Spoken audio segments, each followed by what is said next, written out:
श्री शिवाय नमस्तुभ्यम, हर हर महादेव, जय महाकाल। कैसे हैं आप सभी लोग। देखिए, आप सभी को पता है कि 13 अप्रैल 2025 से शुरू हो रहा है वैशाख मास का महीना। और ये जो वैशाख मास का महीना 2025 में शुरुआत हो रही है रविवार के दिन से ना, इस महीने के अंदर करने वाला सबसे अचूक उपाय, पूज्य गुरुजी ने कहा कि यह मटके के जल का उपाय कोई भी घर का व्यक्ति चूक मत जाना। इस वैशाख के महीने में आपके पूरे परिवार की तरक्की होगी, परिवार में खुशियां आएगी, बड़ी से बड़ी समस्याएं, कष्ट जो आपके परिवार में पूरे साल से चल रहे हैं ना, वो सारे खत्म हो जाएंगे। पूज्य गुरुजी की कथा से सुन करके और समझ करके वैशाख मास के महीने का सबसे अचूक उपाय के बारे में बहुत आसान भाषा में आपको बताऊंगा। परंतु उससे पहले आप सभी से बस एक छोटी सी प्रार्थना करूंगा कि जो लोग पहली बार आए हैं चैनल को सब्सक्राइब जरूर कीजिएगा और वीडियो को लाइक करके देवादिदेव महादेव का कोई सा भी प्यारा नाम कमेंट बॉक्स में लिखना मत भूलिएगा। इस पूरे वीडियो में हम 3 महा उपाय के बारे में बात करेंगे जो कि आपको इस वैशाख मास के महीने में करने हैं, तो ध्यान से सुनना है और समझना है। सबसे पहले बात करते हैं हमारे पहले वाले उपाय की। पहला वाला जो उपाय है ना, यह है मटके के जल वाला उपाय। ध्यान से सुनिएगा, कब करना है, कैसे करना है। इस वैशाख के महीने में आपको ये उपाय चूकना बिल्कुल भी नहीं है। अगर आपके परिवार की उन्नति नहीं हो रही है, आप चाहते हो कि आपके परिवार की उन्नति दिन दूनी रात चौगुनी हो, परिवार की मान मर्यादा बढ़े, परिवार की सत्ता बढ़े, कुल की वृद्धि हो, है ना, तो आपको अपने परिवार के लिए इस वाले उपाय को करना ही करना है। ठीक, जिसमें पूज्य गुरुजी ने बताया था मटके के जल वाला उपाय, जिसका हांडे का जल भी कहा जाता था, जो कि ये इस तरीके से मिट्टी का जो पात्र होता है ना, इस तरीके से मिट्टी के पात्र का जो जल होता है, इसका उपाय आप लोगों को करना है।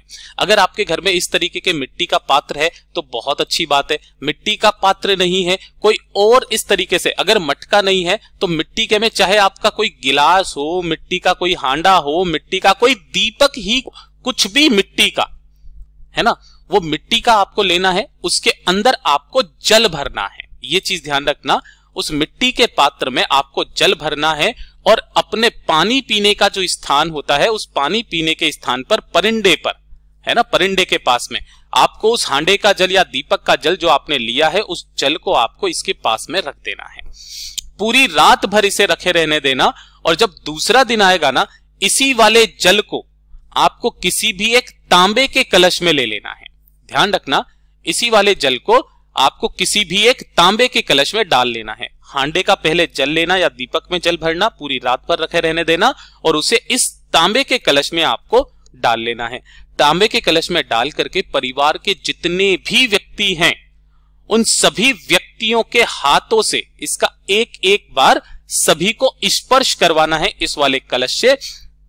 इसे लेकर के पूरे घर में घूम जाना और लेकर के पहुंच जाना बाबा के मंदिर शिवलिंग के पास। किस समय पर जाओगे? वैशाख के महीने में। ध्यान रखना, इस वाले उपाय को करने का जो समय पूज्य गुरुजी ने बताया, वो बताया है प्रदोष काल का समय, है ना, प्रदोष काल यानी कि शाम का समय।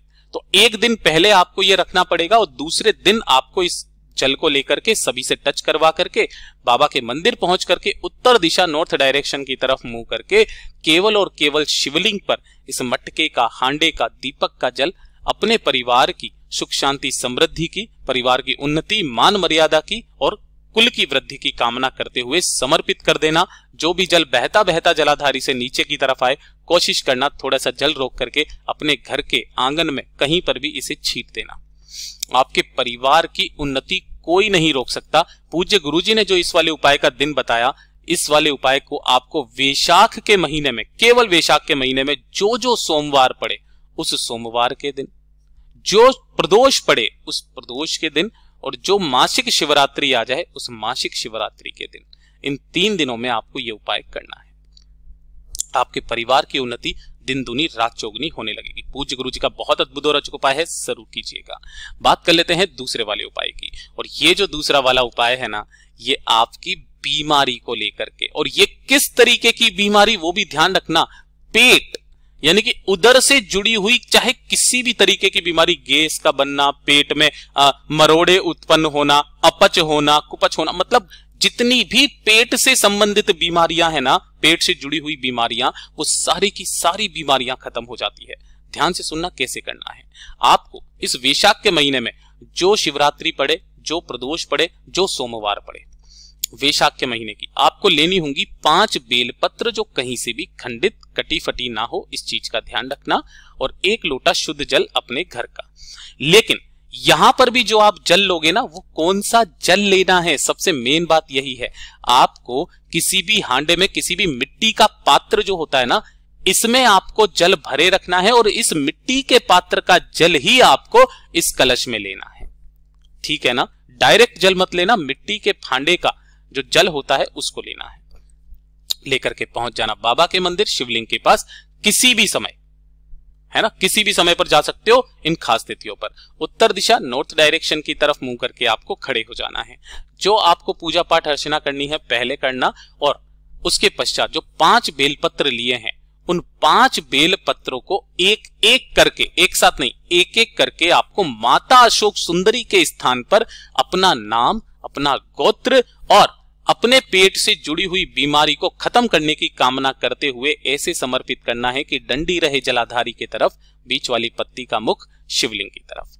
5 की 5 बेलपत्रियां आपको माता अशोक सुंदरी के स्थान पर समर्पित करनी है, और जो 1 लोटा शुद्ध जल लेकर के आए हो, उस 1 लोटा शुद्ध जल को अपने दोनों हाथों में लेकर के ओम नमः शिवाय, श्री शिवाय नमस्तुभ्यम पंचाक्षरी मंत्र, षडाक्षरी मंत्र का स्मरण करते हुए शिवलिंग के ऊपर समर्पित कर देना। जैसे ही आप समर्पित करोगे, इसमें थोड़ा सा जल आपको बचा लेना है और उस थोड़े से जल को आपको इन 5 बेलपत्रियों पर समर्पित करना है। कोशिश हो सके तो थोड़ा सा जल अपने दाहिने हाथ में यहां पर रोक लेना, उसका जल का आचमन बाबा से निवेदन करके, कामना करके आपको वहां का वहीं पर उसका आचमन कर लेना है। जो भी प्रदोष पड़े, जो भी शिवरात्रि पड़े, वैशाख महीने में जो सोमवार पड़े, कर लीजिए, आपकी पेट की सारी समस्याएं खत्म हो जाएगी। पूज्य गुरु जी का बहुत ही अद्भुत और अचूक उपाय है, जरूर कीजिएगा। बात कर लेते हैं तीसरे वाले उपाय की, और ये जो तीसरा वाला उपाय है ना, ये हर एक आम परिवार की समस्या है। देखिए, अगर आपके परिवार में छोटी छोटी सी बातों पर क्लेश बहुत ज्यादा हो जाता है, लड़ाई झगड़ा बहुत ज्यादा हो जाता है, पति पत्नी के बीच में बात बात पर अनबन होने लगती है ना, और इतना तक अनबन होती है कि घर में रहने का मन नहीं करता है। अगर आपके परिवार में भी, किसी में भी, कोई जरूरी नहीं है पति पत्नी में हो, भाई बहन में हो, या फिर आपके बाप बेटे में हो जाए, सास बहू में हो जाए, अगर परिवार में कलेश हो रहे हैं तो एक चीज का ध्यान रखना है आपको। किस चीज का ध्यान? जो भी आपकी पानी पीने का मटका है आपके घर में, है ना, वो पानी पीने का मटका कभी भी आधे से ज्यादा खाली नहीं होना चाहिए। यानी कि जो उसका लेवल है ना, वो लेवल आधे से नीचे नहीं आना चाहिए। बाय द वे, आप इसमें से पानी पी रहे हो, दिन आया या शाम का समय आया और इसका लेवल यहां नीचे तक पहुंच गया। अगर आपके में यहां पर नीचे तक लेवल पहुंच गया तो पूज्य गुरुजी ने बताया 24 घंटे तो आपके तब निकलेंगे जब घर में रार हो जाएगी, कलेश हो जाएगी। तो बस आपको इतना सा ध्यान रखना है, जैसे ये खाली होने लगे इसके अंदर थोड़ा सा जल और डाल देना, लेकिन कभी भी इसको आधे से, कभी भी, ऐसा नहीं है केवल वैशाख के महीने में, कभी भी जिस कलश में से पूरा परिवार जल पीता है ना, वो कभी भी आधे से ज्यादा खाली नहीं होना चाहिए। अगर एक बार में भी खाली हुआ तो आप देखेंगे 24 घंटे के अंदर अंदर कोई ना कोई कलेश जरूर होगी, और अगर ये पूरा भरा हुआ रहेगा ना, आपके घर में कभी भी कलेश नहीं रहेगी। कोशिश करना थोड़ा सा खाली होने लगे इसके अंदर थोड़ा सा और जल डाल देना, ठीक है। ये काम करके देखिएगा, और नहीं है भरोसा तो एक बार इस चीज को करके देखिएगा, आप खुद नोटिस कीजिएगा 24 घंटे में कोई ना कोई मनमुटाव जरूर होगा। पूज्य गुरुजी के ये सभी उपाय बहुत ही ज्यादा खास और अद्भुत है, जरूर कीजिएगा। वीडियो पसंद आए तो लाइक जरूर करना, साथ ही साथ चैनल को सब्सक्राइब जरूर कीजिएगा। मैं आपसे मिलता हूं अगले वीडियो में, तब तक के लिए ओम नमः शिवाय, हर हर महादेव, जय महाकाल, जय शिव शंकर, श्री शिवाय नमस्तुभ्यम।